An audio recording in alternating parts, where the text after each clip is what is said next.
another session of our subject social science. So as you already know that we have started first topic of our grade 7, that is new kings and kingdoms, and already I have uploaded one video, the first part, in which I have already explained you about how the new kingdoms emerged.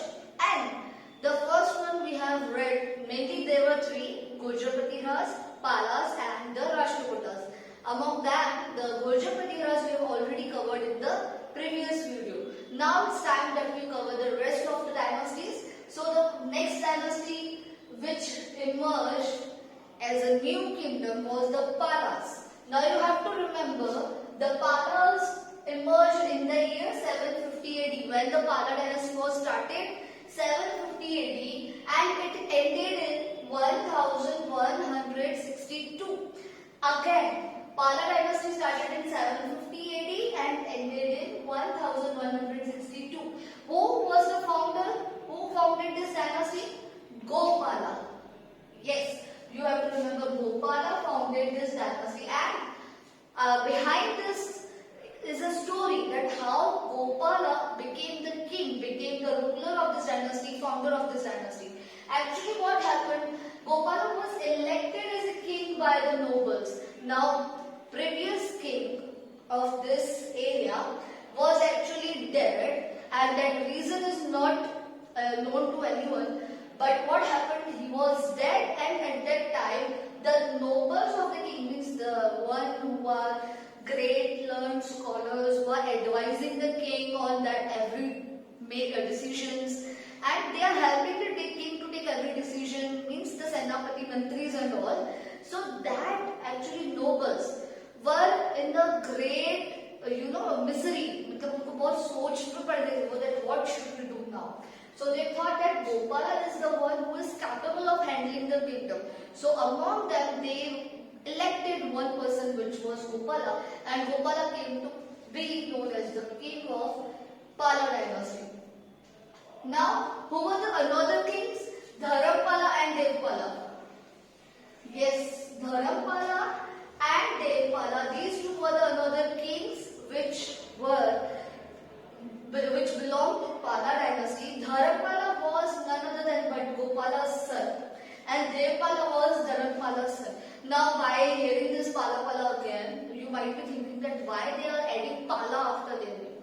What happened actually, in their own language, their Sanskrit language, actually the word Pala, the meaning of this word, it is having a great significance, great importance. So the Pala means the protector. Pala means the protector. So the rulers who belong to Pala dynasty, they were adding Pala as a suffix, means at the end of their name. Now they were the most famous rulers. Who were the most famous rulers? Dharampala and Devpala. Because they actually extended their Pala dynasty, they actually ruled over Bihar, Bengal and parts of Orissa and Assam with many ups and downs. Many times other kings attacked them, but then also they retained their kingdom. Afterwards what happened, in the mid of the 12th century, yes, remember this we are talking about this year, means in the mid of the 12th century, Vijay Sena, he was the founder of Sena dynasty. Vijay Sena जो Sena dynasty का founder था, he attacked the last ruler, that is the Palas, and Palas got defeated in this war. Palas ऐसे Vijay Sena से हार जाते. Vijay Sena was the founder of Sena dynasty. Vijay Sena acquired their kingdom, but what happens, there is another tragedy in this story. Means what happened actually, the Sena dynasty also they didn't last for much long time, because there was another ruler, Bakhtiyar Khalji, he also attacked when Vijay Sena was ruling, and then the Sena dynasty's rule also ended. In the end of 12th century, means 12th century के अंदर ही the Sena dynasty also came and also went away from their areas. Dharampala founded the famous Buddhist monastery at Vikramshila. Now, other thing about Pala kings is given that Dharampala, when he was ruling, what happened? He founded the Buddhist monastery at Vikramshila area. Monastery is actually like a home to the people who follow Buddhist religion. They all live together there and they all worship their God, they pray, they do their own religious rituals, So this is the monastery which was founded by Dharampala. Vikramshila University became second only to Nalanda University in fame as a center for higher learning. This point you have to remember. What happened when these kings were ruling? Important things happen in history. Vikramshila University earlier, might be you have heard about Nalanda University. This was the first university ever established in our country. Nalanda University. So this university was already on number one. People from different corners of our country also and outside also, they were coming and learning, gaining the knowledge from the gurus. The Palas were great patrons of learning and religion. Pala rulers, they were very much encouraging the people who were learned one, the persons who gained so much knowledge. जो लोग scholars थे, they were encouraging them. Religion, they believed that religion holds importance in everyone's life. So they were respecting these things. But now Vikramshila University is established by these kings and it became only second, means after Nalanda, Vikramshila's name was there in the whole world as a center of higher learning. आगे की पढ़ाई के लिए many people were going to Vikramshila University. Now this was all about the Palas. Coming to the next dynasty, which is Rashtrakutas. Now let's have a look at the Rashtrakuta dynasty. The Rashtrakutas was established in 1753 AD. Means this dynasty was started by a ruler named Dantidurga, but in the year 753 AD, and it ended in 973 AD. But in between there is a very interesting story that how this dynasty came to exist. Rashtrakutas were initially subordinate to the Chalukyas of Karnataka. Actually, Rashtrakuta nobles, these people, were earlier working under the kings of Chalukyas of Karnataka area. But what happened in the year 753? In the year 753, Dantidurga, a Rashtrakuta chief, declared independence from his Chalukya overlord. Dantidurga thought that now we are capable enough to rule our own territories, and that's why he declared himself independent from the rule of Chalukyan king. But the thing here is, earlier it was like the king's son only can take the throne, or the queen's son, or the daughter. They were regarded the most eligible people to sit on the throne. But what happened? Here is the turning point in the story, that Dantidurga was not king by birth, means his father or anyone in the family, they were not royal. Okay, he didn't belong to the royal family. So earlier, if there is someone who does not belong to the royal family but wants to become a king, wants to become a ruler, then there was a ritual called the Golden Bomb, Hiranyagarbha. What happened? The Brahmins, they just perform a type of a ritual, a puja or a havan yagna, right, like that. And after performing that, that person is eligible to become the king in the eyes of all the people. That person is eligible to become the king. Same thing happened with Dantidurga. Dantidurga performed the ritual called Hiranyagarbha, Golden Bomb, and this was done with the help of Brahmins, obviously, because Brahmins were regarded as the first. They were given the highest standard according to the caste system. So the Brahmins performed the ritual, and the Dantidurga, who was also known as Dantivarman in the history, he became the first ruler of Rashtrakuta dynasty. Now Dantidurga is a Kshatriya king. वो अब Kshatriya king बन गया था. Means it's okay if he is not king by birth, but now he is regarded as the king. What happened afterwards? The capital of the Rashtrakuta was Manekhed and Malkhed. Remember this thing, Manekhed and Malkhed. It is the present day Sholapur in Maharashtra area. So this was the capital. As slowly the other kings came to rule in this dynasty. Dantidurga, after Dantidurga, the first one who came to sit on the throne, that was Krishnavan. Now Krishnavan, remember everyone, he was not the son of Dantidurga, he was the uncle of Dantidurga. He was uncle of Dhantiluga. After Dhantiluga, he became the king. He extended the empire up to Karnataka. Means Rashtrakuta Empire was extended up to Karnataka now. Now Dhruva and Govardhan III, these are also the famous rulers, and they also extended the empire. Dhruva and Govinda III, these are also the famous rulers, and they also extended their Rashtrakuta empire. Amogharsha I, he ruled for 64 years, from 814 to 878. Yes, this king's ruling year is given, so you can note it down. The Amogharsha ruled from 814 to 878. Krishna III, when Krishna III of this dynasty came to sit on the throne, he defeated the Chola ruler Prantaka I in 949 AD.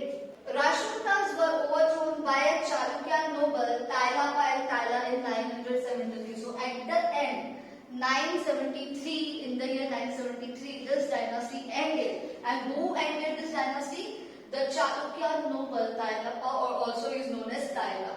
So this was a Rashtrakuta. Now the Rashtrakuta rulers, they were great patrons of learning and knowledge. Also, they were not discriminating on the name of religion. They believed on every religion. They treated every religion equally. Not only Shaivism and Vaishnavism, but also Jainism, Buddhism and Islam. They also gave equally importance to each and every language, whether it is Sanskrit, Prakrit or Kannada language. They gave equal importance to every language, and they thought that every language and every religion should have their own importance. There is a famous temple Kailash, which was built by Krishna I, King Krishna I, and this temple, this piece of art is regarded as the finest piece of architecture in the history. It is there in the Ellora caves, and that's all for our Rashtrakuta dynasty. Moving to another topic. Now our next topic is the tripartite struggle. What is this tripartite struggle? Let's find out. The rulers belonging to the Gurjar-Pratiharas, Pala and Rashtrakuta dynasties often fought to control over Kannauj. Now one thing, make it clear everyone. This tripartite struggle, this is actually a battle which all the three dynasties, Gurjar-Pratihara, Pala and Rashtrakuta, they were fighting this battle for the one place which is known as Kannauj. Means all the three were trying to capture Kannauj, to have control over Kannauj. But why? What was the special thing about Kannauj? Why this Kannauj was holding so much special place in that at that time? Kannauj was there, a symbol of sovereignty. First thing, why Kannauj was special? Because those ruler who is ruling on Kannauj is regarded as the superior one, is regarded as the powerful one. So Kannauj was the sign of power. Next importance for Kannauj is the geographical location of Kannauj. Kannauj was well situated in the northern plains. Therefore, whoever captured Kannauj could control Ganga Valley. Kannauj actually was situated in the northern plains. So, in the northern plains, we all are aware about it, that it is a very fertile area of our country. Northern plains are there. So, also rivers are there, Ganga rivers and all the rivers. That means whichever king will rule over Kannauj, that king will also control the whole Ganga Valley. At that time, they were controlling the water of that river.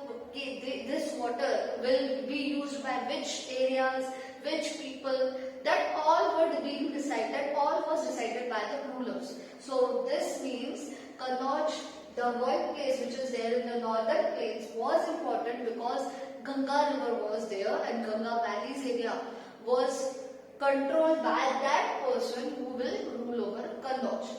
Next, all were equal in power. All the three dynasties, Gurjar, Pratihara, Rashtrakutas and Palas, all the three dynasties were equal in power. And that's why, if one dynasty controlled Kannauj, then after some time another dynasty ruler will come and again they will start controlling the Kannauj. Victory of one king over the other did not last very long. What I said, one by one the other kings will come, but victory will not last very long. Most of the time Kannauj को एक ruler control नहीं कर पाता था. One by one their rulers kept on changing. Kings were so much busy fighting in between themselves that they didn't realize that how weak they have become. सारे एक साथ fight करते करते थे. All Gurjapatiras, Palas and Rashtrakutas, they fought so much battles with each other that they didn't realize that they are wasting their resources, they are wasting the energy of their army. उनके पास जितनी भी money है that is wasted. But at last, all the three dynasties' power declined simultaneously. Around the end of the 10th century, the power of all declined simultaneously. एक साथ तीनों dynasties का जो power है it is reduced, and that's why when the power is reduced, what will happen? Other dynasties will come into existence. New rulers will come who are more capable, more stronger than the present rulers. So the Rajput rulers who were regarded as more powerful than these, they emerged. Their dynasties came and they ruled on the areas which were conquered earlier by these dynasties.